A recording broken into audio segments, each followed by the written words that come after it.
ভাঙার পরের মানুষ একবার যে ভেঙে গেছে ভেতর থেকে, সে আর আগের মতো থাকে না।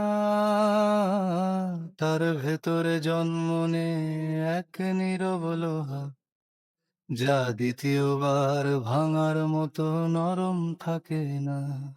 যে চোখে এক সময় অল্পেই ভিজে উঠতো, আজ সে চোখ শুকনো মরুভূমি। ঝড় এলেও ঢেউ ওঠে না আর, কষ্টগুলো শিখে গেছে চুপ করে থাকতে ভূমি।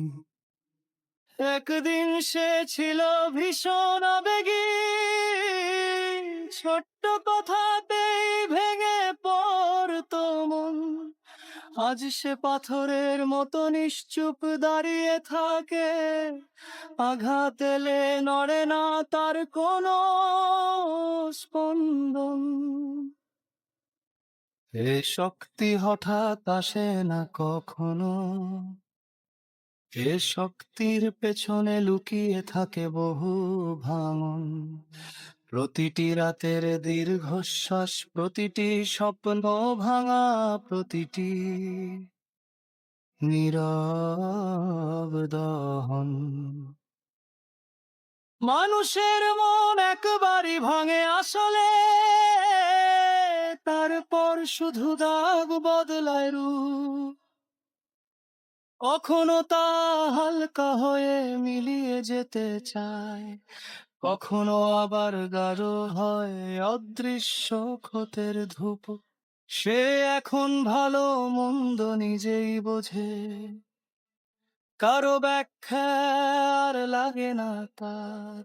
ভুলগুলোই তার শিক্ষক শিখিয়েছে কিভাবে বাঁচতে হয় আবার। সবকিছু ভাঙলে নরম হয়ে যায়, কিন্তু মন ভাঙলে হয় ঠিক উল্টো। ভেতরের কোমলতা জমাট বেঁধে ধীরে ধীরে হয়ে ওঠে কঠিন, শক্ত, অবিচল পাথর। এই পৃথিবীর প্রতিটা কঠিন মানুষই আসলে এক একটা ভাঙা গল্প। যারা এক সময় ছিল সবচেয়ে নরম, আজ তারা বাস্তবতার সবচেয়ে নির্ভুল ফল। তারা খারাপ নয়, তারা শুধু বদলে গেছে। কষ্ট তাদের করেছে নিঃশব্দ সংযমী, তাই তারা কাউকে আঘাত দেয় না, বরং আগলে রাখে নিঃশেষে অনামী। সবকিছু ভাঙলে নরম হয়ে যায়, কিন্তু মন ভাঙলে হয় ঠিক উল্টো। ভেতরের কোমলতা জমাট বেঁধে ধীরে ধীরে হয়ে ওঠে কঠিন, শক্ত, অবিচল পাথর।